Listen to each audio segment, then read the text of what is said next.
Eh, Les doy la más cordial bienvenida a esta mesa de trabajo. Sin más preámbulo, voy a presentar a nuestra primer ponente. Naomi Estefanías Cavada López es estudiante de noveno semestre de la licenciatura en Derecho por la Universidad Autónoma de Sinaloa, coordinadora a nivel Estado en Sinaloa en el Proyecto Nacional Operación Valquiria, programa de capacitaciones en materia de Derecho Penal dirigido a mujeres estudiantes bajo la tutela del doctor Gabriel Regino, así como pasante en el despacho Regino Abogados, abogados penalistas.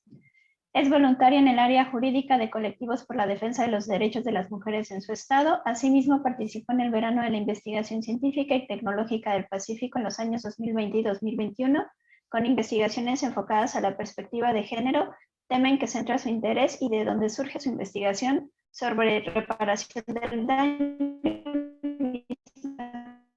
presentado con anterioridad en el Congreso de Pandemia, organizado por la Universidad de Salamanca. Bienvenida. Muchas gracias. Comparto ya pantalla. Sí. ¿Me confirman, por favor, que sí la puedan ver? Sí se ve.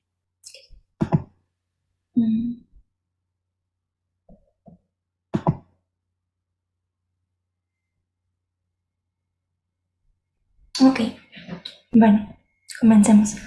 Muy buenas tardes a todos. Estoy muy contenta de tener la oportunidad de poder estar en este espacio con tan magníficos ponentes y de compartir un poco de este tema que me apasiona y que considero que es muy importante. El trabajo que estaré exponiendo el día de hoy se titula La importancia del papel de las víctimas para el diseño de reparaciones con perspectiva de género y es una coautoría que comparto con el maestro Jorge Ortiz, a quien tuve el honor de tener como investigador asesor durante mi estancia en el programa Delfín el año pasado. Comenzando con el tema, la reparación del daño conforma uno de los momentos decisivos para la víctima en el proceso penal. Más allá de la intervención punitiva del Estado hacia el sentenciado, lo que se deberá priorizar es la acción restitutiva que pretende resarcir a la víctima por los daños causados a consecuencia de la conducta delictiva. Entonces, para efectos ilustrativos podríamos identificar distintos tipos de daños. En primer lugar, tendríamos el daño original, que sería el daño causado inmediatamente a causa del delito por las acciones que requiere este para su comisión. Por poner un ejemplo, digamos, en una tentativa de feminicidio, el daño original serían las lesiones. Después tenemos el daño derivado, que es una consecuencia directa del delito y es el que se incluye en la valoración para la reparación. Siguiendo el ejemplo que puse, serían los gastos médicos para tratar las lesiones, el trauma que se manifiesta después del ataque, el dinero que la víctima deja de recibir por estar imposibilitada a trabajar, el daño a su salud mental y emocional, entre otros. Todos estos son consecuencias del delito, pero se van manifestando posterior a su comisión y los veremos a diferentes medidas según las particularidades del caso. Ahora, idealmente el proceso penal sería rápido y la mujer accedería a una reparación integral que cubriera en su totalidad los daños, pero pues no vivimos en un mundo ideal. Entonces, la importancia de una correcta reparación es tan grande que en casos en que el juzgador se muestre omiso, las afectaciones del delito en cuestión podrían extenderse de diversas maneras en la vida de la víctima o de los ofendidos, ocasionando más daño del original. A esto le podríamos llamar daño alargado, por ejemplo. En este caso de la víctima de una tentativa de feminicidio, podríamos ejemplificar que no recibe una reparación adecuada, el monto que se le da no alcanza para cubrir su rehabilitación, entonces tiene secuelas permanentes. Y eso fue todo lo que se le ofreció porque el juzgador se limitó a establecer una cantidad de dinero. Así que nunca se abordaron las distintas maneras en que el ataque le afectó y no logró superar el trauma. Entonces, digamos que pierde su empleo debido al trauma que le imposibilita seguir trabajando y su vida fue trastocada para siempre porque ahora es una mujer que además de ser víctima del delito, ahora sufre de discapacidades, está sin empleo y tiene otra serie de daños que la dejan aún más alta en la escala de vulnerabilidad y expuesta todavía a sufrir más violencias y a ser víctima de otros delitos. Y si la crisis o la deficiencia en las reparaciones es general para todos los delitos, pero como ven, esto resulta particularmente delicado en delitos con orígenes de género, porque la naturaleza de los daños de estos delitos y la condición vulnerable de la víctima exigen la implementación de medidas restitutorias que estén cuidadosamente diseñadas para atender justamente esas razones de género. Y a pesar de su uso constante por tribunales internacionales y de su carácter obligatorio dentro de la labor del juzgador, la perspectiva de género es peligrosamente omitida en las reparaciones del daño para mujeres víctimas de violencia, lo que provoca estragos en la calidad de vida de estas y alarga en gran medida los efectos de la violencia machista. Como decía, pues esta es una problemática casi esperable si consideramos que la reparación del daño es desgraciadamente tomada como una cuestión secundaria debido al momento procesal en que se ubica, donde erróneamente se considera que la parte esencial ya pasó y que lo que resta es simplemente atar algunos cabos sueltos. Como pueden ver aquí, ubiqué donde se encuentran las etapas del proceso penal. Entonces no se le da la importancia que merece. Y sí, como ya ha estipulado la Corte, el aplicar la perspectiva de género en sus decisiones es obligación del juez, pero honestamente no queda bien definido el alcance de esa obligación y en especial en el derecho penal la exigencia parece que solamente se enfoca a las cuestiones de cómo se valoran las pruebas y cómo se valoran los argumentos que terminan decidiendo si el imputado es o no es culpable, no en la perspectiva de género aplicada en la víctima. Y es porque, pues a pesar de que la tendencia internacional se está alejando de la concepción únicamente punitiva del derecho penal, en México seguimos enfocándonos en lo equivocado, valorando la efectividad del derecho penal por cuántas personas son declaradas culpables y cuántos años de cárcel se les da. Además, el tema de la reparación es prácticamente tabú. Si revisamos los medios, se tiende a torcer la información para satanizar y culpar a las víctimas que reclaman la reparación del daño, pues se cree que buscan un beneficio económico y por lo tanto se trata de desvirtuar su lucha. A modo de ejemplo, usé esta noticia que fue de un caso reciente que fue bastante sonado y aunque pues la narrativa en los medios casi siempre es, digamos, no muy favorable para las víctimas, cuando se llega a la etapa de discutir la reparación del daño, los medios tienden a voltear el poco apoyo que se les dio a las víctimas y ya no se consideran víctimas, ahora son oportunistas que están detrás del dinero y que ya no les interesa la justicia. Entonces, ya sea por desconocimiento o por simple ensañamiento, resulta perjudicial esto para los avances que se pudieran dar en la materia de reparación del daño con perspectiva de género. Y aunque toda esta situación no podría estar más alejada de la realidad, lo que dicen los medios, pues la reparación es un derecho y no un premio, y la indemnización económica sin duda alguna sí es parte de la reparación. Algo en lo que estoy de acuerdo es que una reparación integral no puede ni debe limitarse a lo monetario. Okay. Tradicionalmente se considera que la reparación consiste en las medidas que se toman para regresar las cosas al estado en que estaban previo a la afectación. Simple, ni más ni menos. Ni siquiera, no se trata de compensar a la víctima dándole algo extra, ni de afectarla dándole menos de lo que merece, solamente de restituir las cosas. Pero en el caso de las mujeres, son diversas circunstancias culturales y estructurales las que promueven la comisión de estos ilícitos en su contra. Y si no son consideradas con precaución, las medidas resarcitorias difícilmente van a representar una solución para las agravaciones que han vivido, pudiendo dejarlas en una situación de vulnerabilidad extrema que propicia a su vez la aparición de otras violencias. Por lo que el únicamente cubrir las pérdidas o las afectaciones económicas sin atender el trasfondo de género no es lo adecuado.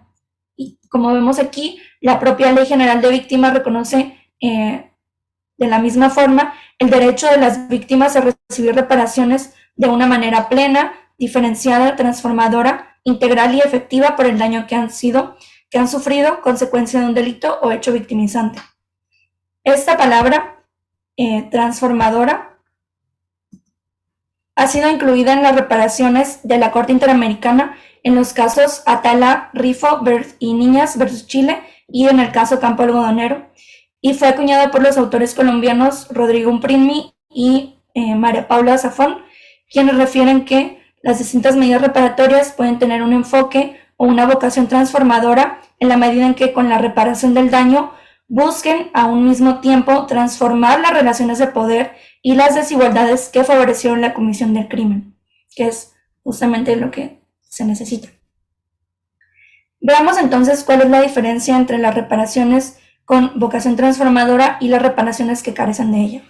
Para ello, aquí presento una pequeña comparación entre las sentencias de la Corte Interamericana y las que se ofrecen a las víctimas del delito.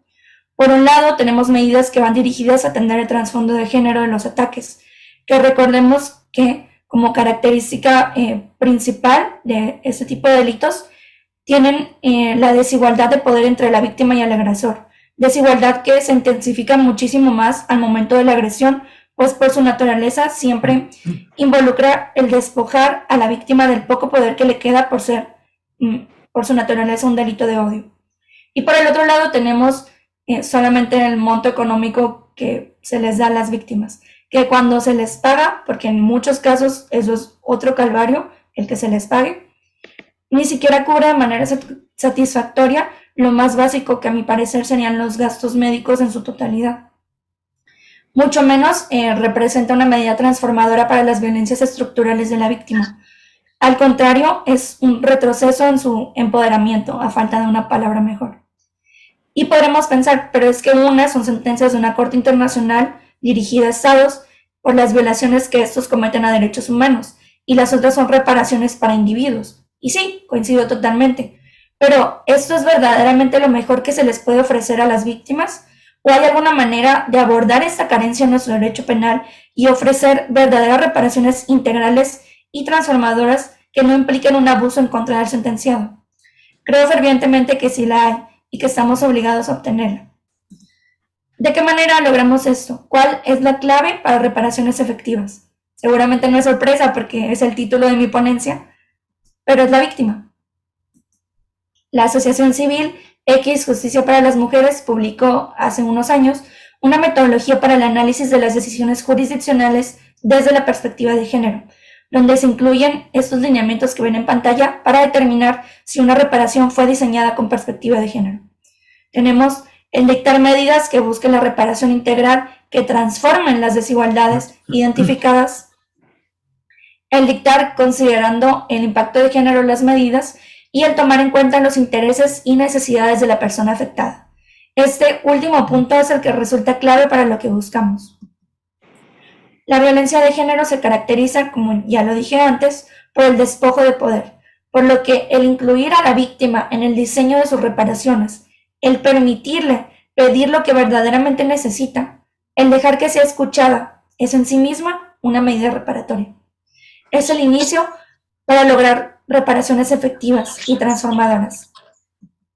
Ahora, tanto el despojo de poder que sufre la víctima como las reparaciones en sí mismas tienen íntima relación con la dignidad, ya que el primero las daña y el segundo trata de recuperarlas, por lo que el derecho se debe auxiliar de los avances en investigaciones dentro del campo de distintas disciplinas, incluyendo la bioética, para aprender a valorar las afectaciones y poder diseñar reparaciones respetuosas de dicha dignidad. Un ejemplo muy claro sería la ley Ingrid. Estoy segura de que la siguiente ponente nos dará una magnífica presentación sobre el tema, pero de una vez quisiera señalar.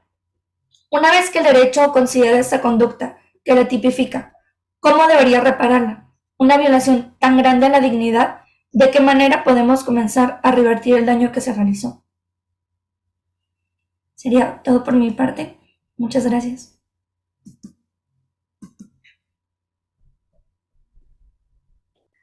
Muchísimas gracias.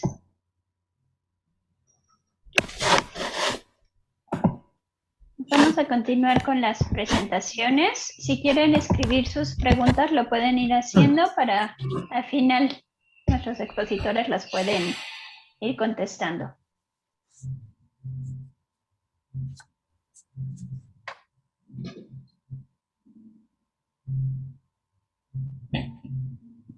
Voy a continuar. Le voy a dar la palabra al maestro César Hernández Mier, Él estudió la licenciatura de médico general en la Universidad Autónoma de Querétaro, realizó la especialidad en medicina legal en la Universidad Autónoma del Estado de México, con sede en la Procuraduría General de Justicia del Estado de México. Cuenta con un máster en medicina forense a cargo de la Universidad de Valencia en España y ha desempeñado actividades como perito médico legista desde el 2006, laborando en la Procuraduría General de Justicia bajo los cargos de perito médico legista, coordinador del Servicio Médico Forense Zona Toluca y jefe estatal del Servicio Médico Forense del Estado de México. Actualmente es profesor investigador de la Universidad Autónoma de San Luis Potosí y desempeña actividades como perito médico legal privado.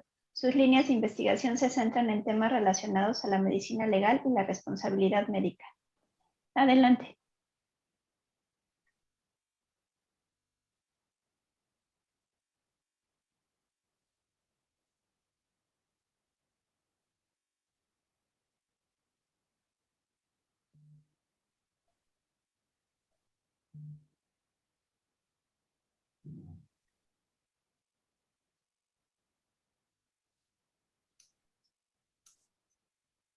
Muchas gracias, Sonia, por la presentación.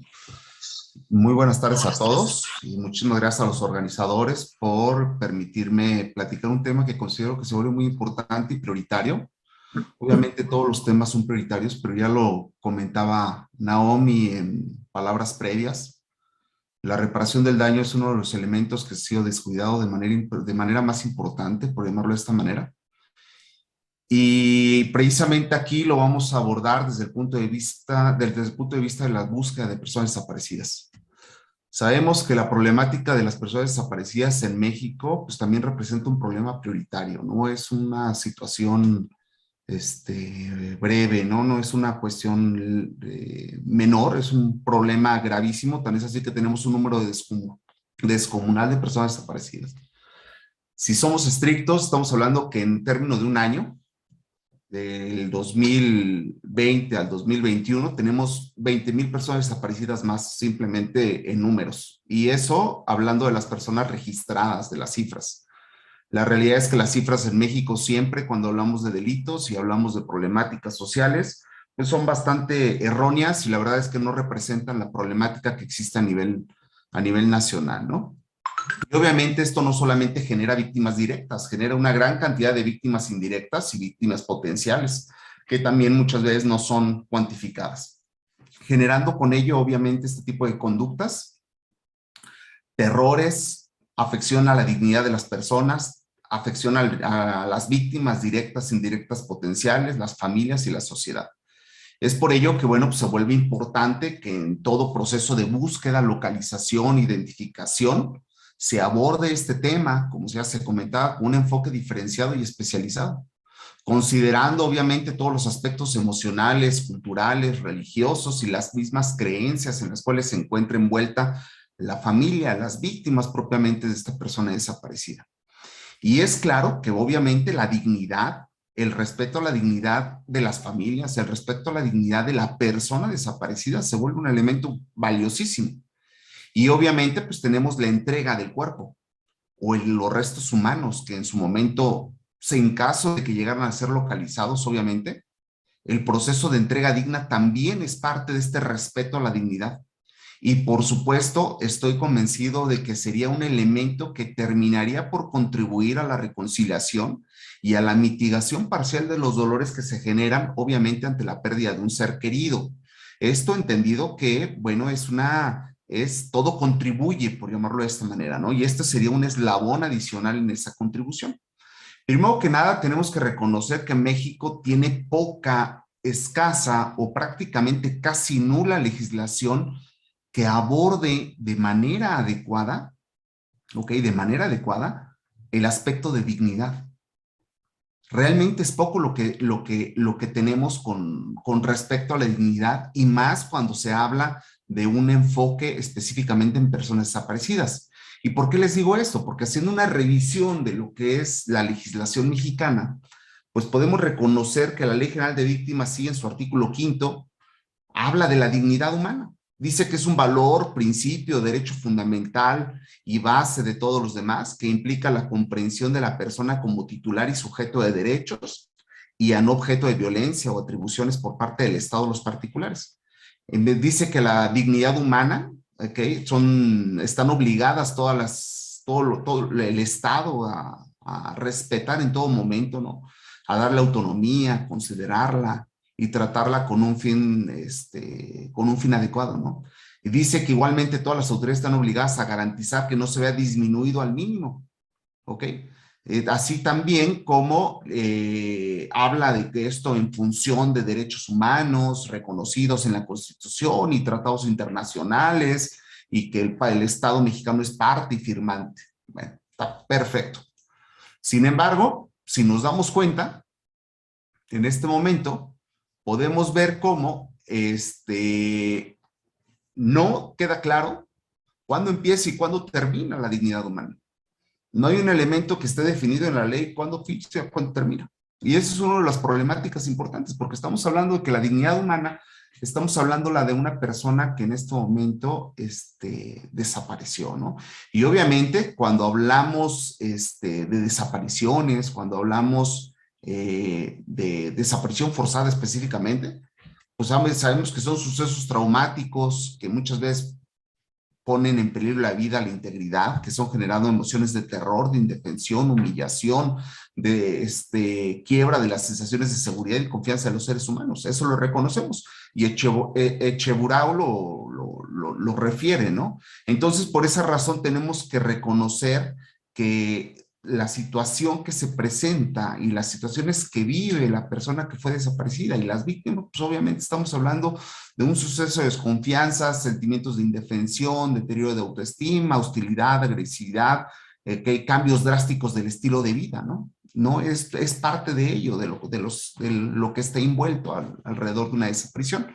Y por eso debe ser reconocida la importancia para las víctimas primero, de conocer la verdad, que esta palabra de verdad ha sido un problema, no solamente para actualmente, sino históricamente. Ya un ejemplo de esto es la llamada verdad histórica, que yo desde el área pericial yo no llamaría como una verdad histórica ni utilizaría ese tipo de término. El término que yo pudiera utilizar lo hablaría como la verdad científica o la verdad pericial. Y aquí, obviamente, este tipo de elementos, pues es importante reconocerlo porque no necesariamente quiere decir que haya sido eso lo que pasó, sino que el alcance de la ciencia que en este momento existe, pues lo que te permite resolver, es lo que te permite aportar científicamente hablando, con un fundamento. No tenemos herramientas científicas en este momento para resolver más allá, por eso hablo de una verdad científica que tiene un límite. Y no necesariamente es la verdad lo que realmente ocurrió, ¿no? Entonces, por supuesto, estas preguntas, los familiares van a tener preguntas como qué sucedió, dónde ocurrió, cuándo, por qué, ¿no? Y por supuesto, podemos identificar que nos permite este proceso de búsqueda de una persona desaparecida está íntimamente relacionado a los aspectos emocionales de las víctimas. Y estos aspectos emocionales que llegan a experimentar, pues hablamos de dolor, miedo, rabia, impotencia, ya lo comentábamos, ¿no? Entonces, por supuesto, dependiendo de esta cuestión emocional, las víctimas van a reaccionar de diferentes formas, ¿ok? Y se encuentran, esta inmersión, por supuesto, hace prioritario que el manejo y la conducción de este tipo de casos con absoluto respeto a la dignidad. Y yo les decía, ¿cuándo termina la dignidad de una persona? La realidad es que la dignidad de una persona nunca termina. Desde que la persona es creada, desde el punto de vista biológico, engendrada, se genera la fecundación, desde ahí empieza la dignidad de la persona y no termina nunca. Incluso perdura a través de las imágenes, la historia, los libros, los videos, las fotografías, los recuerdos, todo eso sigue perdurando. Actualmente la dignidad de un héroe histórico sigue perdurando a pesar de que su cuerpo desapareció hace cientos de años, ¿no? Entonces, es precisamente como un elemento importante. Es uno de los puntos abordados, incluso la dignidad de las víctimas, dentro de los principios rectores de la búsqueda de personas desaparecidas emitido por el Comité de la Organización de Naciones Unidas contra la Desaparición Forzada. Entonces, podemos decir que el respeto a la dignidad, pues es uno de los elementos más importantes, pero la realidad es que es uno de los elementos menos practicados, ¿no? Simplemente es cuestión de conocer cuáles son las condiciones actuales en las cuales se encuentran los servicios médicos forenses y cuáles son las condiciones en las cuales se hacen los reconocimientos de las víctimas. Entonces, ese tipo de elementos. Es por eso que yo planteo la necesidad de que existan protocolos de entrega digna de cuerpos y de restos humanos que son víctimas de personas desaparecidas. México no cuenta con un protocolo. Si bien decimos estamos llenos de protocolos, la realidad es que no. Tenemos protocolos que en ocasiones son confundidos con guías técnicas, es una cuestión totalmente distinta, una guía técnica o un protocolo, pero la realidad es que en este momento carece como una herramienta que contemple claramente el proceso de entrega digna de un cuerpo. Y obviamente esto definido desde los principios rectores para la búsqueda de personas desaparecidas. ¿Quién sí tiene? Un ejemplo de ello es, obviamente tienen mucho más años de experiencia en el proceso de personas desaparecidas, en investigación, búsqueda, obviamente, Colombia. Ellos tienen claramente este elemento, ¿no? Pero bueno, trataremos de realizar un proceso de análisis de cuáles son estas características. Primero que nada, tenemos que garantizarle fehacientemente la identificación positiva a las personas. Eso es lo primero que tenemos que garantizar. Y obviamente esto necesariamente debe de permitir que los familiares puedan realizar protocolos o puedan participar en la certeza de identificación positiva a través de la propuesta de incluso peritos privados que participen en este proceso. Y la realidad es que normalmente vemos que hay poca accesibilidad, poca transparencia y poco posibilidad para que los peritos privados puedan participar en este tipo de procesos. Ese es parte de ese proceso de entrega digna. Una vez que está confirmado precisamente el resultado de identificación, se debe de pactar la entrega del cuerpo, los restos, pero este pactado no debe de aparecer en los medios de comunicación primero. No puede ser posible que la víctima secundarias en muchas ocasiones se entrega que localizaron a su familiar a través de los medios de comunicación. Esto afecta la dignidad de las personas.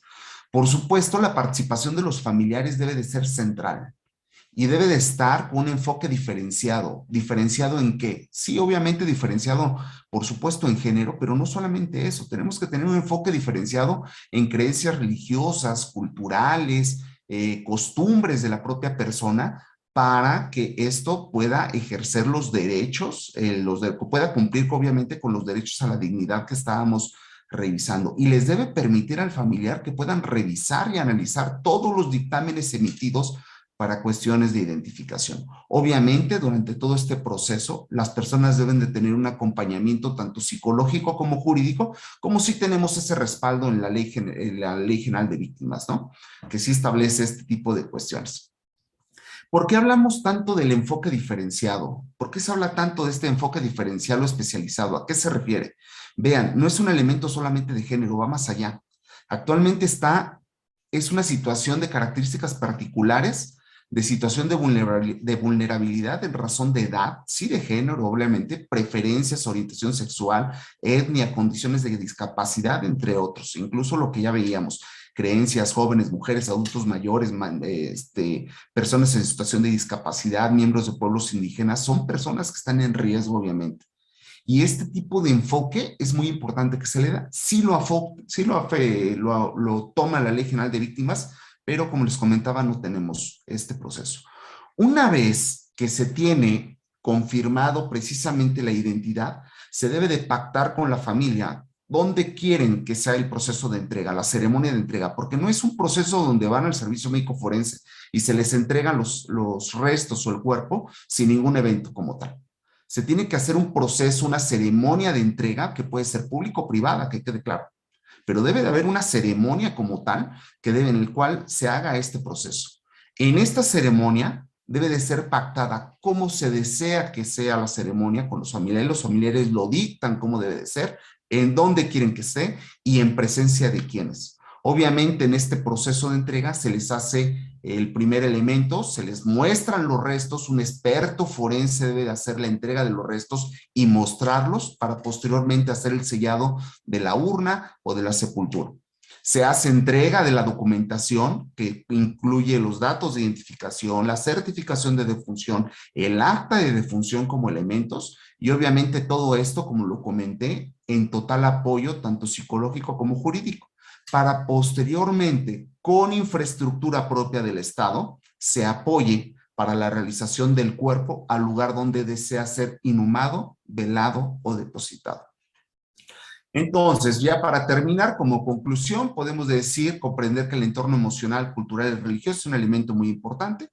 Es prioritario que se utilicen métodos cuantitativos, obviamente con rangos de error conocido, para poder lograr identificaciones perfectas.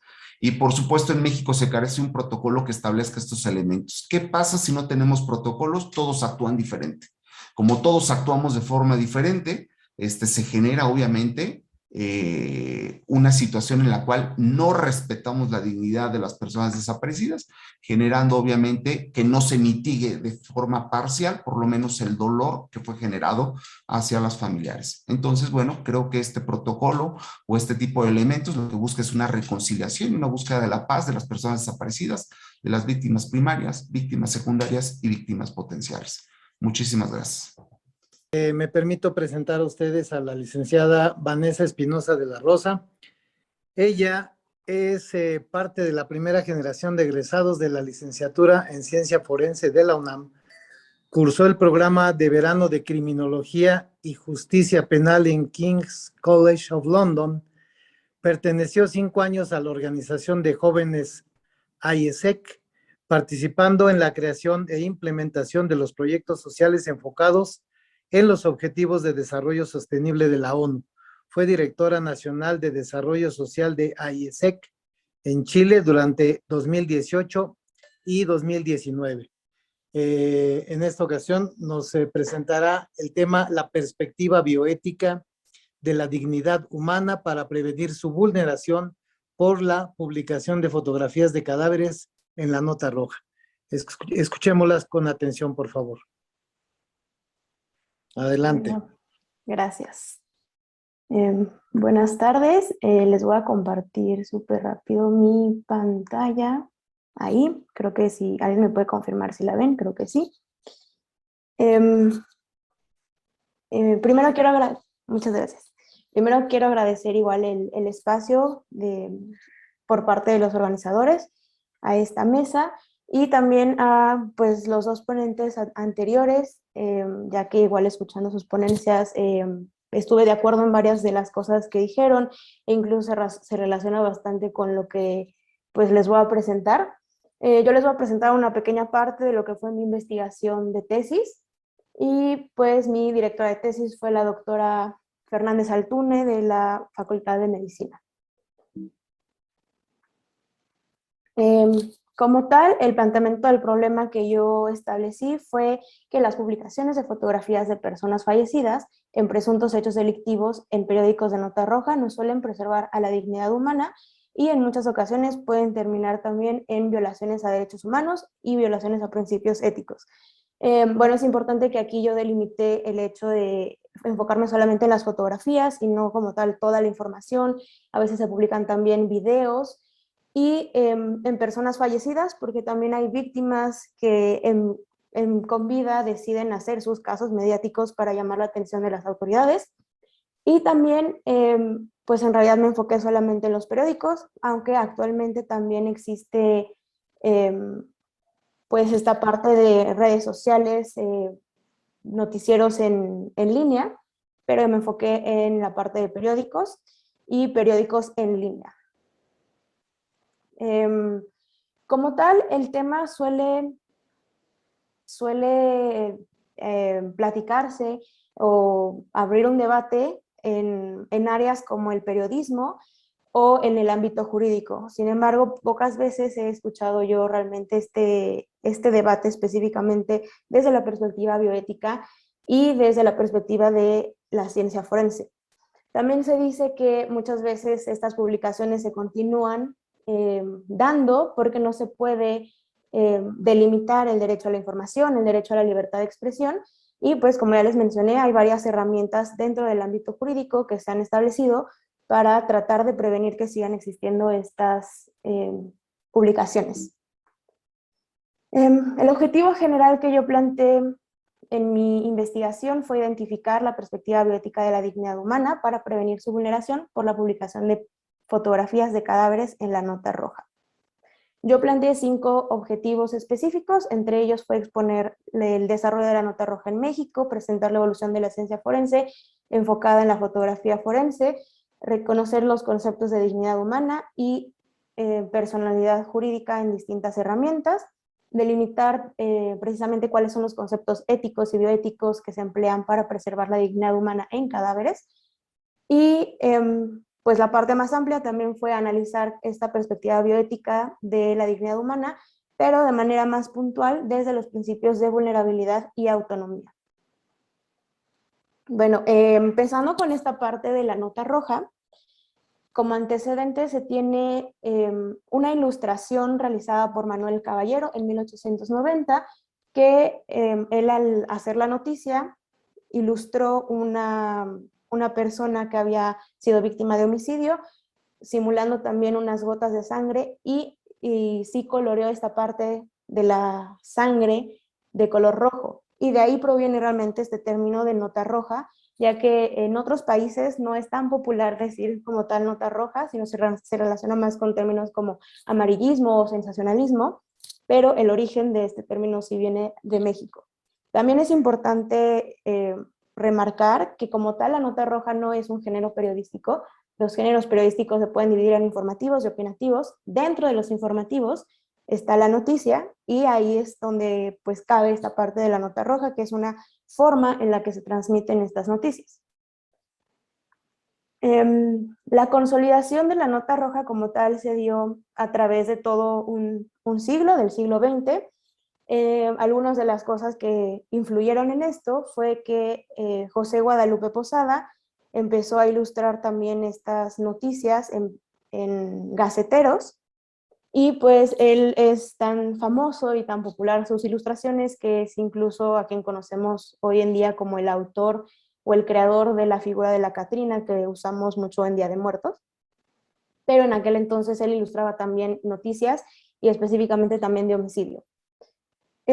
Pues también en la forma en la que se transmitían las noticias se empezó a tomar en cuenta de mayor manera el contexto social, económico y político que sucedía en el país. Y también surgieron algunas revistas especializadas en esta forma de dar noticias, entre ellas la revista Alarma, que fue bastante popular y fue creada en 1963. Posteriormente también sucedió, bueno, a la par que todo esto sucedía más bien, sucedió uno de los casos conocidos como el primer homicida serial en México, que fue los homicidios que cometió Gregorio Cárdenas. Él cometió homicidio a 4 mujeres y fue detenido en 1947. A partir de que esto sucedió, también él estuvo en evaluaciones psicológicas y psiquiátricas y se decidió trasladarlo al hospital psiquiátrico que era conocido como La Castañeda. Y pues en este momento fue cuando las noticias empezaron también a implementar un poco de lenguaje relacionado con la ciencia forense y con el ámbito jurídico, cosas como justamente la personalidad del homicida, las evaluaciones psiquiátricas, el qué significaba esto, e incluso se publicó muchas veces como un caso de éxito de rehabilitación, porque no se tiene registro que después de haber estado en el hospital psiquiátrico haya cometido otro homicidio. Sin embargo, bueno, uno de los doctores que lo trató fue Edmundo Buentello, que en un reporte que él hace, entre una de las propuestas que tenía era hacer un hospital psiquiátrico específicamente para personas que hubieran cometido delitos, y también reporta que sí existe, bueno, que a él le preocupa la forma en la que se dan a conocer estos hechos ante la sociedad, porque a veces puede afectar el caso no solamente en términos jurídicos, sino también que a la persona que cometió estas acciones se le puede empezar a ver como una persona lejana a la sociedad, y pues en realidad esas personas son parte de nuestra sociedad.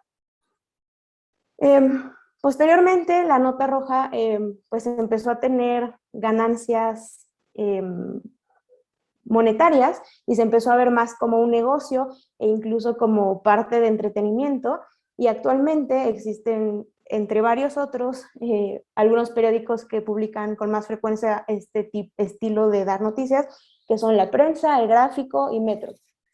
Algunos de los fotoperiodistas que fueron bastante famosos y que siguen siéndolo es Enrique Metinides, quien ha tenido exposiciones incluso a nivel internacional, y el grupo de fotoperiodistas Los Onces.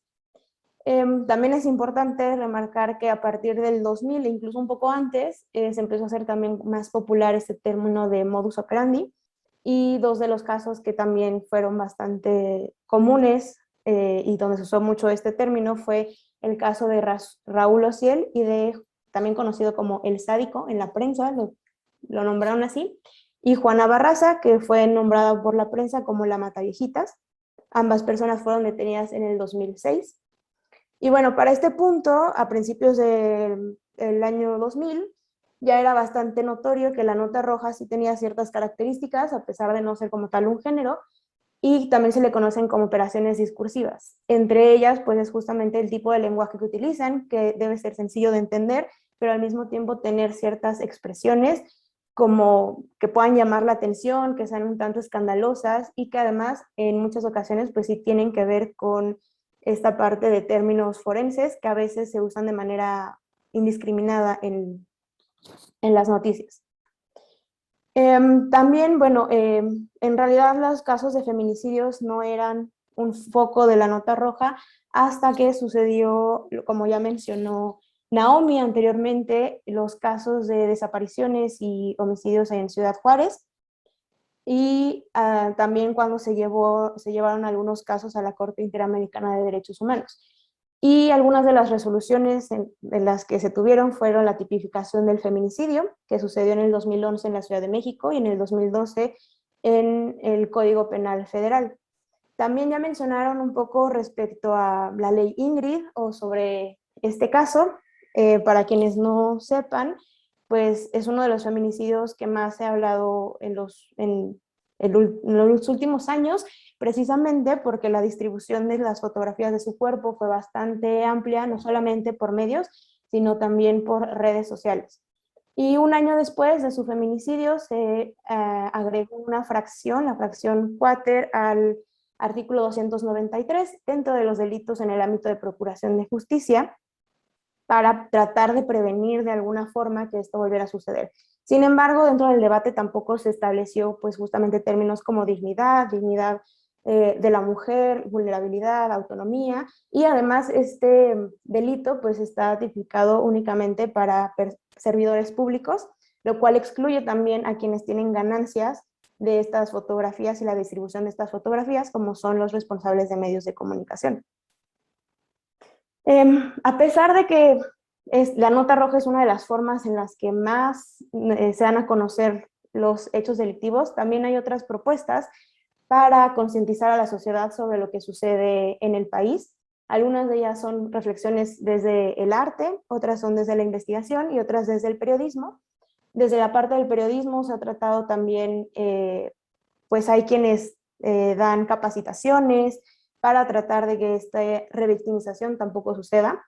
Y dentro de la investigación quiero destacar el Mapa Nacional de Feminicidios, que se publicó por María Salguero en 2016, que continúa público. De hecho, cualquiera puede también mandar ciertos datos para poder decir si existió un feminicidio.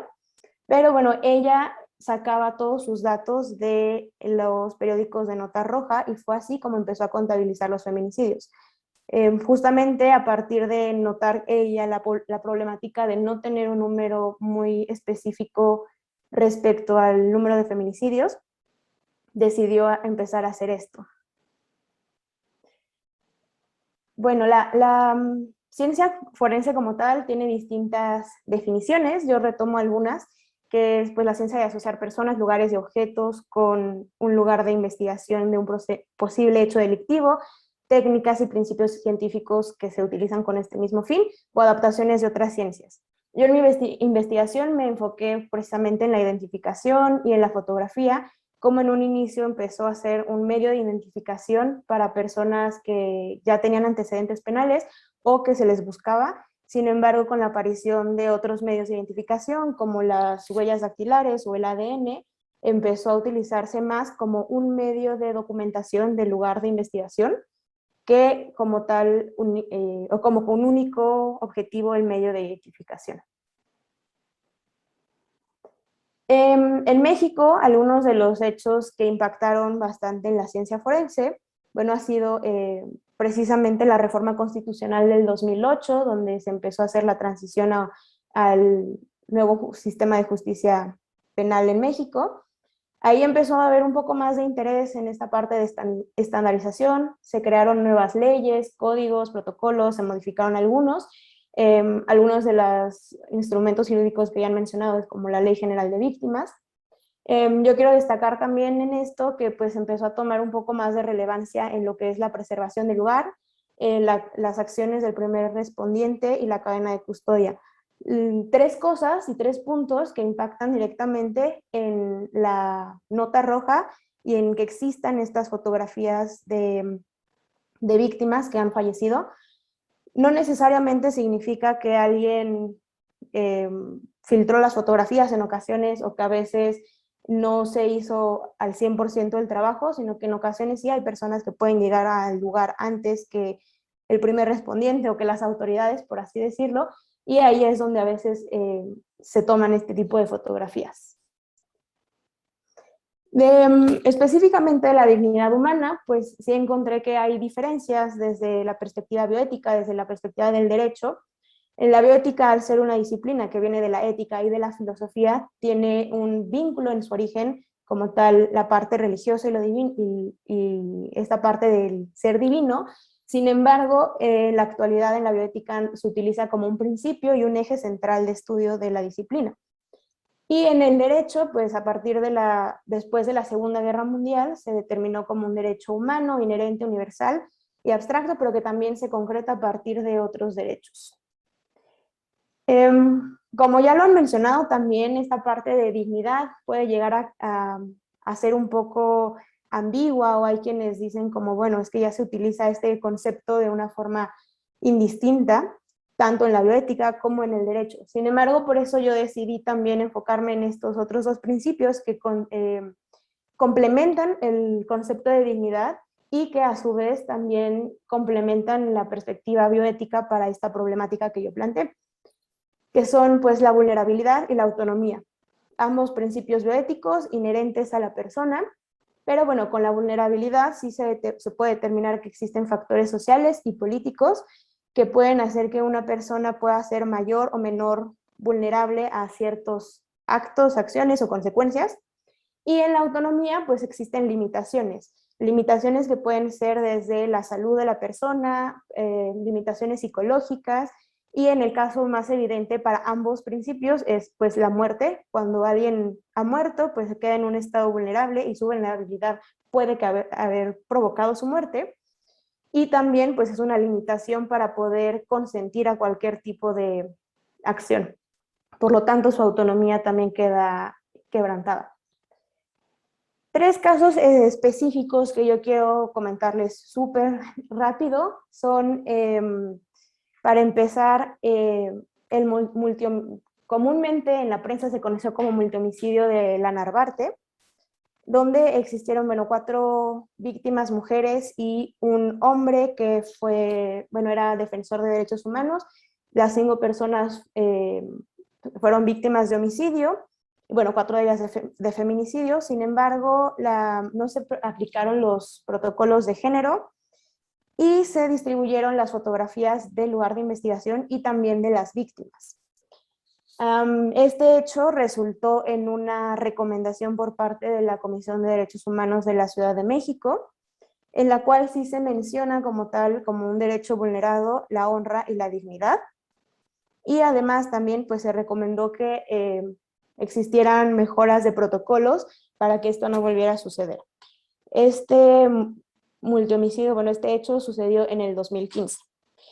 El segundo caso que quiero retomar es el de Leslie Berlín Osorio, que fue un feminicidio que en un principio no se reportó como tal, se reportaba como un suicidio, y que también llevó a una recomendación de parte de la Comisión de Derechos Humanos de la Ciudad de México. También en la recomendación se comenta la publicación de fotografías, de declaraciones, e incluso el papel que tuvo en aquel entonces Procuraduría General de Justicia de la Ciudad de México en haber hecho declaraciones públicas a través de su cuenta oficial de Twitter. Y también En este caso, los familiares decidieron hacer una denuncia por el delito de ejercicio ilegal de servicio público, no solamente por la filtración de la información y las fotografías, sino también porque no se aplicaron los protocolos de género. Y finalmente, les menciono el caso de traslados de cadáveres por parte del Instituto Jalisciense de Ciencia Forense, en donde se encontraron 157 cadáveres en un tráiler, en un terreno, donde pues fueron encontrados por las denuncias de vecinos que reportaron el olor que expedían estos cuerpos, y también resultó en una recomendación por parte de la Comisión Estatal de Derechos Humanos de Jalisco. Y esta recomendación quiero destacar que específicamente sí se mencionan derechos post-mortem, se habla específicamente de la dignidad del trato de cadáveres y también el derecho a la honra y la dignidad. También se habló específicamente de tratar de evitar que siguieran circulando este tipo de fotografías, sin embargo no se logró y siguieron circulando las fotografías de los cuerpos. Y bueno, si ustedes pueden también analizar un poco más con lo que les he dicho, estos tres casos no solamente eran personas que quedaron vulnerables por haber sido víctimas de delitos, sino en los primeros dos casos existían mujeres, que en ocasiones también puede ser puesta como una condición de vulnerabilidad, y en el caso de una de las víctimas del multihomicidio, el ser defensor de derechos humanos. Y en la parte del traslado de cadáveres, pues también eran personas que no habían sido identificadas, lo cual también puede ser un factor de vulnerabilidad. Y pues en ninguna de estos hechos existió autonomía por parte de las víctimas, evidentemente, y tampoco por parte de los familiares. Los familiares tampoco autorizaron en ningún momento ningún tipo de que información se publicara. En ese entonces, posteriormente, el multihomicidio sí buscó, los familiares sí buscaban esta difusión de la información, pero precisamente para llamar la atención que no se habían llevado a cabo los protocolos necesarios y llamar la atención de autoridades. Como tal, la conclusión que les puedo decir más relevante de mi investigación, pues fue que precisamente las fotografías de cadáveres publicadas por la Nota Roja faltan a los principios bioéticos de vulnerabilidad y autonomía, sentando que la dignidad humana no se respeta al realizar estas publicaciones. Y pues como ya lo mencioné un poco, también pues sí faltan a derechos humanos, que está reconocido ya por varias recomendaciones que se han hecho, y a principios éticos. Eso sería todo por mi parte. Aquí les dejo algunas referencias y mi correo en caso de que quieran más referencias o hablar un poco más del tema. Gracias. Muchas gracias, licenciada Vanessa. Gracias a nuestros tres participantes. A partir de este momento, si es que alguien tuviera alguna pregunta, lo pueden hacer, por favor, a través del chat.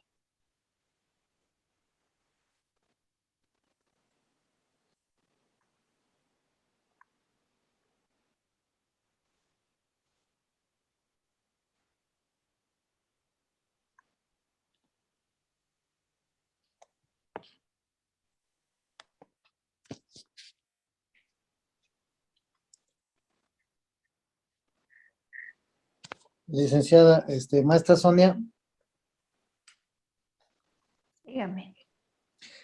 tendrá por ahí, porque yo no tengo lista de participantes.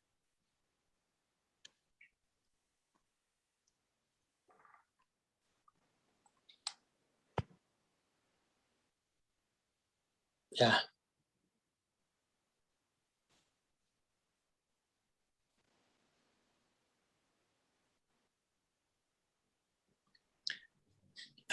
Si me pueden hacer favor, de poner a quién va dirigida la pregunta, sería mucho mejor. Tengo aquí una pregunta que es, ¿qué víctimas se consideran para la reparación del daño en casos de feminicidio?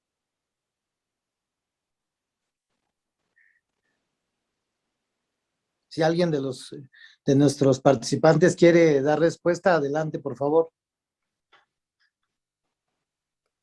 Bueno, ya lo abordábamos de cierta manera en la plática. En todo hecho delictivo, tenemos tres tipos de víctimas, que son las víctimas directas, que es obviamente la víctima de feminicidio. Tenemos las víctimas indirectas, que son precisamente la familia, la persona que se encuentra allegada. Y tenemos las víctimas potenciales, que somos todos. Digo, la verdad es que en un hecho como un feminicidio, la sociedad totalmente está siendo vulnerada, ¿no? No es solamente la persona que falleció. En el caso de Ingrid, todos nos vimos afectados por eso, ¿no? Todos como sociedad nos vimos afectados y tenemos que reconocer que todos somos parte de esas víctimas. En todos los hechos delictivos podría considerarse de esa manera, ¿no? No sé si tanto Vanessa como Naomi quisieran ahondar o profundizar algo más. Sí. Bueno, justamente hablando de esta clasificación de víctimas, pues, por ejemplo, en el caso de Lesbi, una de las recomendaciones es precisamente que se haga esta reparación de daños a su familia y que además una condición de esta reparación de daños también incluye una disculpa pública, la cual pues sí se realizó. Y pues justamente creo que no es como que unas víctimas tengan que ser reparadas del daño, sino realmente se busca en este sistema que todas las víctimas tengan reparación de daño, no solamente las víctimas de feminicidio, sino de cualquier delito. Obviamente también cuál va a ser esta reparación va a depender de la gravedad del delito y de pues también al final de las víctimas, pues hay quienes pueden hablar por sí mismas, pero en casos como feminicidio y homicidio no es así. Sí, excelente la explicación que ya dieron. No podía activar mi micrófono, pero también quisiera agregar que en muchos casos víctimas de feminicidio son mujeres de edad adulta, digamos, que dejan detrás hijos o hijas huérfanos y que en muchos de los casos cuando el victimario es el padre de esos hijos, esos niños de pronto pierden a sus dos figuras paternas y están doble o triplemente victimizados. Entonces la reparación del daño sí es importante para todas las víctimas de todas las maneras que existen.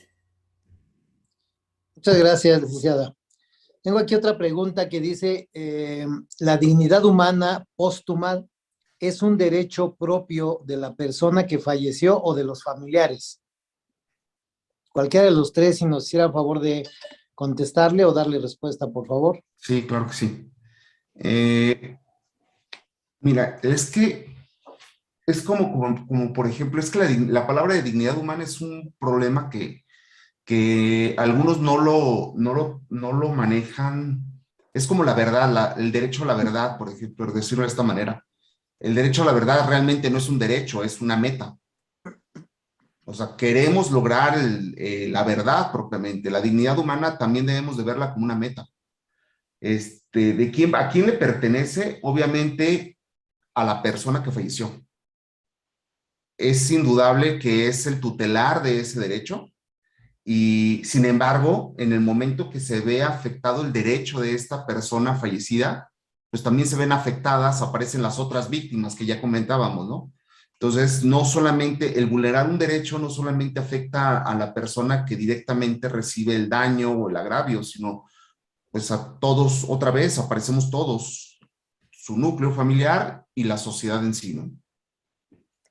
Sí, justo estoy totalmente de acuerdo con lo que ya mencionó. Igual en su ponencia también mencionó esta parte justamente que no es, bueno, uno que no es un término que a veces se plantea de forma totalmente adecuada en las leyes, porque justamente sí existe una diferencia entre el término desde la bioética y desde el derecho, y que también sigue este debate de cuándo termina la dignidad y hasta dónde queda, que además si agregamos este término de personalidad jurídica, pues como tal dicen, pues tú dejas de ser persona cuando mueres, y por lo tanto tú no deberías tener todos los mismos derechos que una persona que está viva.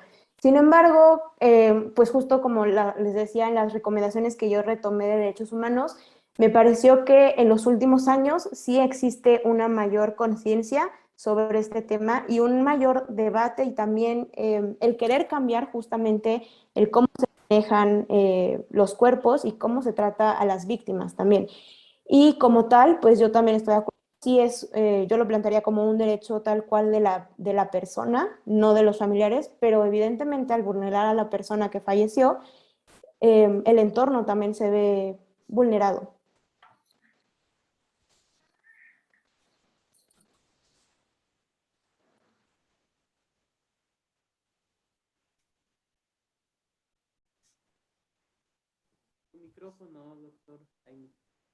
Que tiene su micrófono apagado, doctor.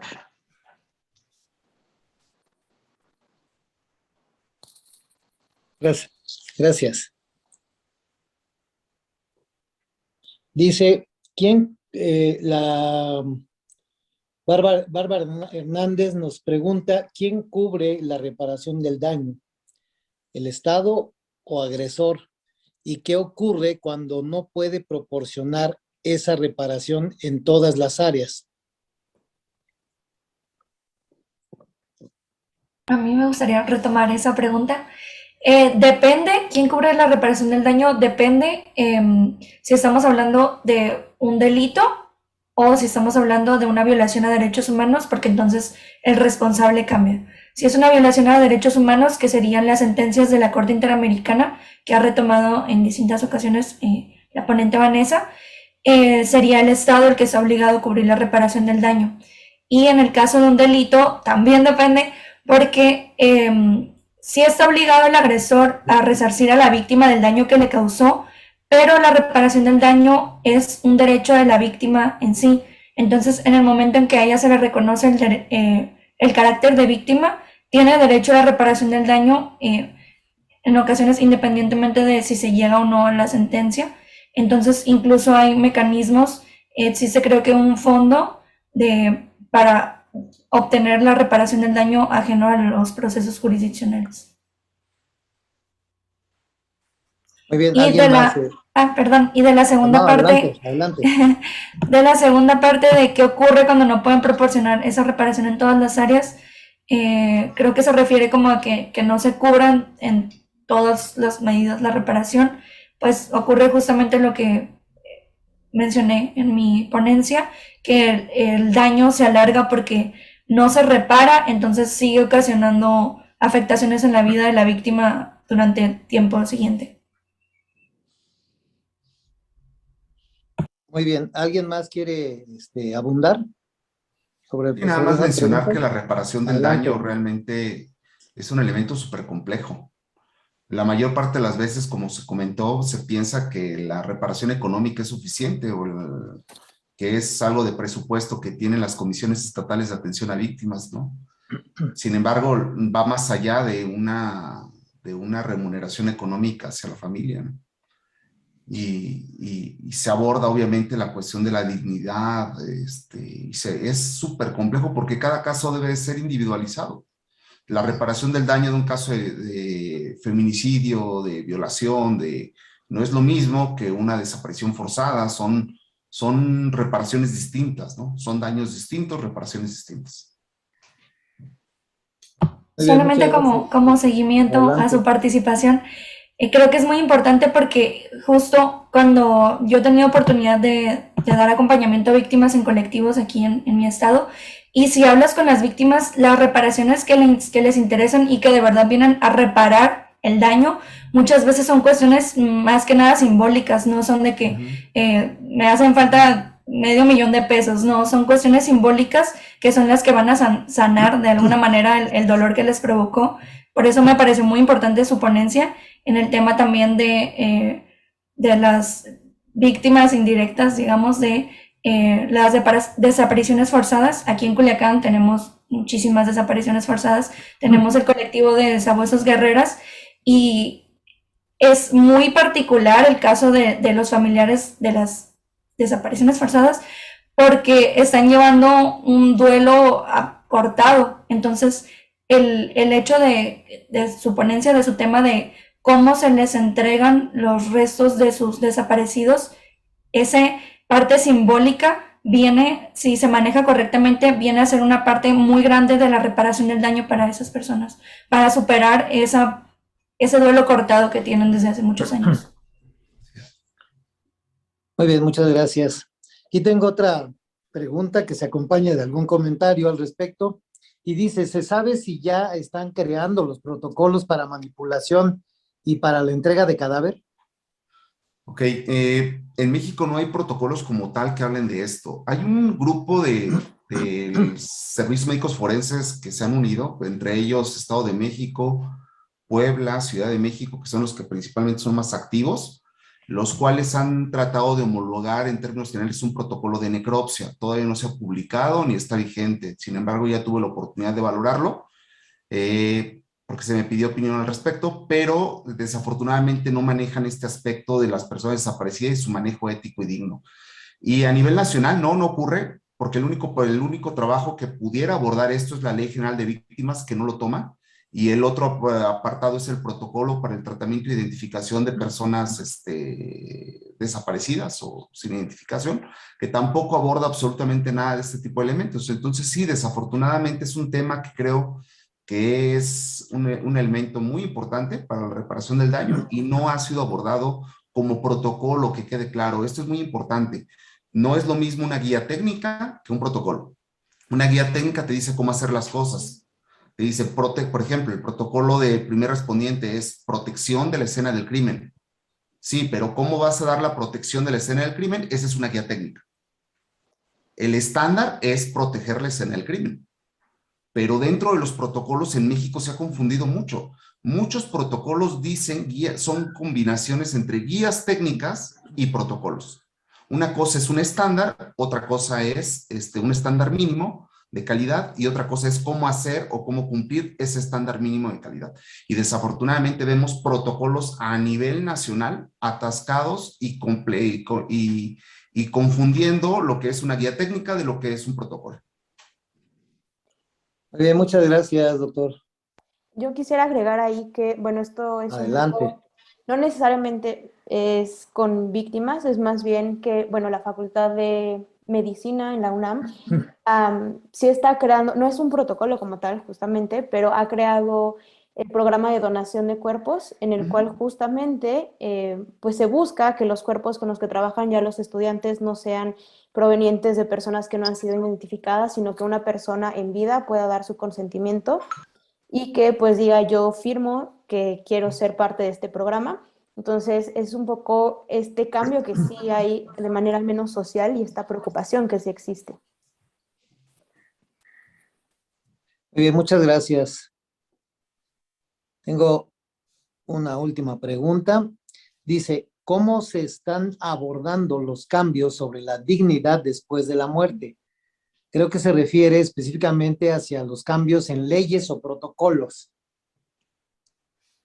Ok, no hay leyes que hablen de esto. Desde el punto de vista jurídico, no. Yo les puedo comentar que el abordaje de la dignidad viene, fíjense, hay un protocolo que lo emite una organización internacional, entre ellos participa México, pero que está relacionada a cuestiones de arqueología, en donde maneja obviamente la dignidad de los restos humanos de origen arqueológico. Y es prácticamente todo. En el área forense no aparece este tipo de elementos, ¿no? Razón por la cual desafortunadamente vemos cómo el manejo del cuerpo en muchas ocasiones es muy desafortunado, lo que llegamos a ver en medios de comunicación. Dentro de los servicios médicos forenses propiamente el manejo también es desafortunado. Ejemplo, lo pusieron claramente los cadáveres dentro de un sistema de refrigeración en una cabina de un camión. Y no solamente eso, sino la fosa, no podría decir una fosa clandestina, una fosa clandestina del Estado ocurrida en Morelos, ¿no? Donde inhuman, según eso, a 100 cadáveres y resulta que encuentran a 105, ¿no? Ellos tenían un registro de ciento y tantos y terminaron encontrando X cantidad de más de cadáveres. Y era una fosa común del Estado. Ok, los cadáveres de identidad desconocida, y eso, mi pregunta es, ¿dónde están los cadáveres de identidad desconocida del país? Es una cuestión que es bien grave porque va a depender del municipio, del estado, del servicio médico forense, cómo los tratan. Si bien es cierto, las leyes recientes han buscado específicamente este protocolo homologar, pero este protocolo es muy complejo que se cumplan los estados porque ni siquiera tienen el personal adecuado para hacerlo, ¿no? No tienen odontólogos, no tienen antropólogos, no tienen arqueólogos, no tienen base de datos de genética. y las condiciones de los servicios periciales pues, son evidentemente muy diferentes de un lugar a otro. Entonces creo yo que esto ha terminado siendo un problema muy grave que no ha sido abordado de manera profunda, razón por la cual seguimos teniendo 90,000 desaparecidos en este momento, las últimas cifras. Y mi pregunta es, ¿cuántas personas de identidad desconocida tenemos en los anfiteatros? No necesariamente físicamente dentro del anfiteatro, pero sí que no han logrado identificarse. Seguramente va a ser una cifra muy similar. Entonces, un porcentaje muy importante se debe a la incapacidad propiamente de las áreas periciales de lograr esta identificación positiva, ¿no? Yo Muy quisiera bien, doctor. Adelante, licenciada, adelante. Sí, pues justamente creo que, como ya lo mencionó el doctor, no existen como tal leyes o protocolos que protejan la dignidad humana, sobre todo de víctimas y víctimas que han muerto o que han desaparecido, que están como no identificadas. Pero lo más curioso es que cuando se hace una revisión de leyes y de lo que le llaman protocolos, que justamente yo estoy de acuerdo en que son más guías técnicas que protocolos, pero se les nombraron protocolos, cuando se hace una revisión de esto, se menciona la dignidad humana en distintos artículos de distintas maneras y como que hay una repetición constante de se debe respetar la dignidad humana, se debe respetar la dignidad humana de las víctimas. Sin embargo, justamente queda como algo muy superficial y yo atribuyo un poco esto a que justamente no ha habido una reflexión como tal de qué significaría esta dignidad humana y cómo puede realmente preservarse esta dignidad humana. Pues justo ya lo mencionó en el artículo 5 de la Ley General de Víctimas, se establece, pues sí, lo que es la dignidad humana. La misma ley da una propia definición de dignidad humana que la establece primero como un valor, luego como un principio, luego como un derecho, y entonces como sí son las tres cosas, pero y luego cómo la preservo o cómo realmente hago que esto se cumpla. Entonces, para mí ha habido como el cambio que yo he notado con esta revisión también que hice, más que en acciones concretas, ha sido en el empezar a traer un poco más a la mesa este debate y que, en mi opinión, justamente el feminicidio de Ingrid Escamilla y lo que se conoció como ley Ingrid, fue el principio realmente del debate y una forma muy superficial simplemente de atacar ese problema, porque va mucho más allá que solamente decirle a los servidores públicos, ahora puedes tener una sentencia si cometes estas acciones.